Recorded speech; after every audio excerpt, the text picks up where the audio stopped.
আমরা পেয়েছি সাবেক সংসদ সদস্য মাশরাফি, তাকে স্বাগত জানাই। আপনি আমাদেরকে সময় দিয়েছেন, এসেছেন আমাদের কাছে। আমাদের সাথে আরো থাকছেন ডক্টর মোহাম্মদ ইউনুস। ডক্টর মোহাম্মদ ইউনুস, আপনাকে আমাদের অনুষ্ঠানে স্বাগত জানাই। আপনি আমাদের সময় দিয়েছেন, সেজন্য আমাদের কৃতজ্ঞতা জানাই। অন্তর্বর্তী সরকারের প্রধান উপদেষ্টা ডক্টর মোহাম্মদ ইউনুস যুক্তরাষ্ট্রে বিল ক্লিনটনের উপস্থিতিতে একটা অনুষ্ঠানে বললেন যে আন্দোলন খুব পরিকল্পিতভাবে চালিয়ে নেওয়া হয়েছে, কিছুই হঠাৎ হয়নি। এই আন্দোলন কি শুরু থেকেই কোটার আড়ালে সরকার পতনের আন্দোলন ছিল? আমরা একটু মন্তব্য শুনতে চাই, আপনি আমাদের একটু বলবেন জুলাই অভ্যুত্থানের ফল। যদি এক কথায় উত্তর দিই তাহলে বলতে হবে যে আমি আসলে ব্যর্থ হয়েছি, এখানে অ্যাবসলিউটলি ব্যর্থ হয়েছি।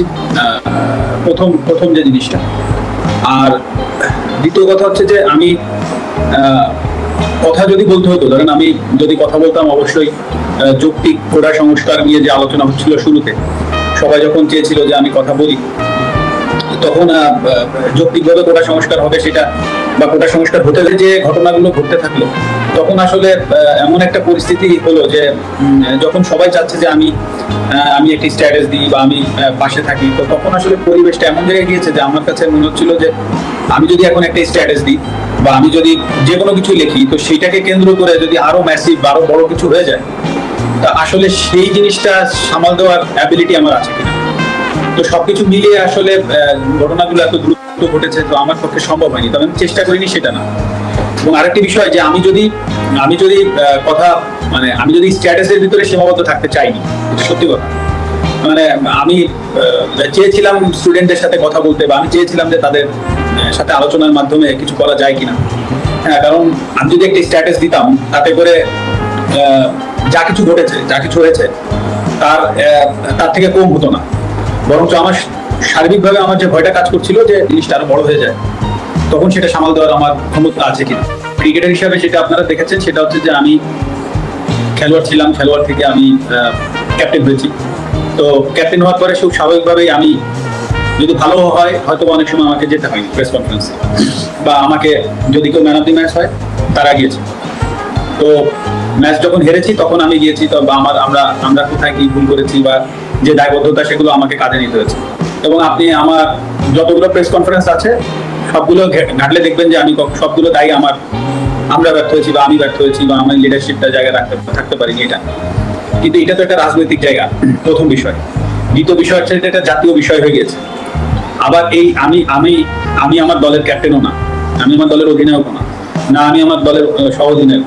আমি এইমাত্র রাজনীতিটা শুরু করেছি, তো আমাকে প্রথম সুযোগ না পাইলে তো আসলে আমার কথা বলার সুযোগ থাকে না।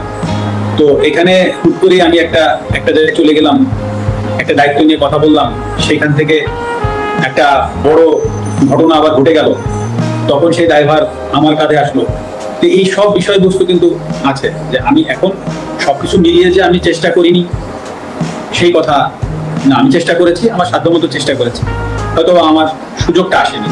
আর সর্বোপরি এখানে তো আমি কারো দোষ দিব না বা দোষ দিতে যাচ্ছিও না।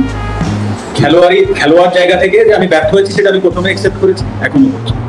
তবে আমি চেষ্টা করিনি সেই জায়গাটা একেবারেই বলবো না যে আমি চেষ্টা করি, আমি হয়তো বা পারিনি। আমি নড়াইলের মানুষকে, যারা আমাকে সংসদে পাঠিয়েছে, আমি কালকে তাদেরকে কি প্রশ্নের উত্তর দিতাম যে আমরা আপনাকে অনেক আশা করে এখানে পাঠিয়েছিলাম যে নড়াইলকে আপনি একটা জায়গায় পৌঁছে দিবেন, আমি তাদেরকে কি প্রশ্নের উত্তর দিতাম?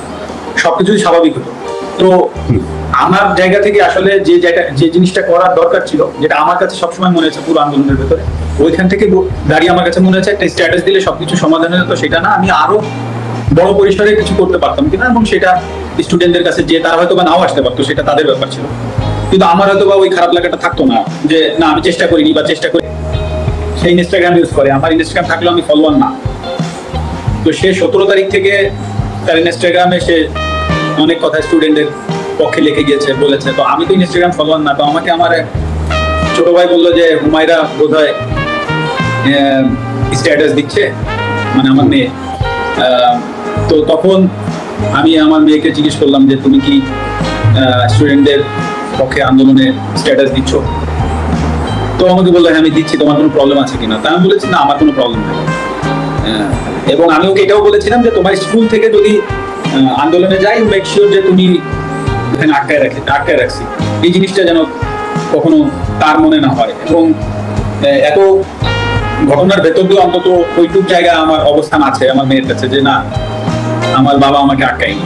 আরেকটা কথা বলি এর ভেতরে, যেটা হচ্ছে আজকে কোটা আন্দোলনের যে স্টুডেন্টরা আছে বা যে সমন্বয়কের ভেতরে একজন ক্রীড়া মন্ত্রণালয়ের উপদেষ্টা মহোদয় জনাব আসিফ সাহেব যিনি হয়েছেন, আপনি দেখবেন উনি কিন্তু খেলাধুলা নিয়ে এখন থেকে উনি কাজ করবেন, বাংলাদেশের সার্বিক খেলাধুলার বিষয়গুলো নিয়ে কাজ করবেন।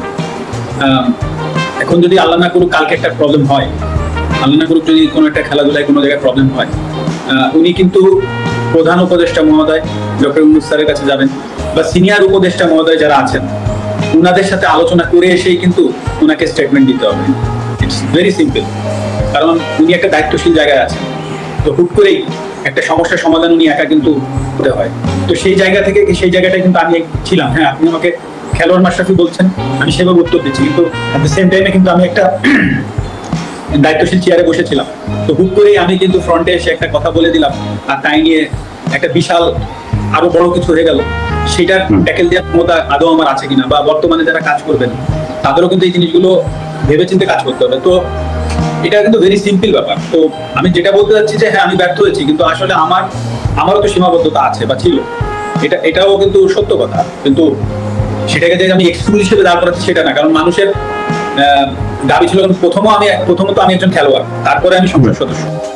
আমি খেলোয়াড় থেকে আমার পরিচয় মাশরাফি না হলে আমি অবশ্যই ওই সংসদ সদস্যে আমার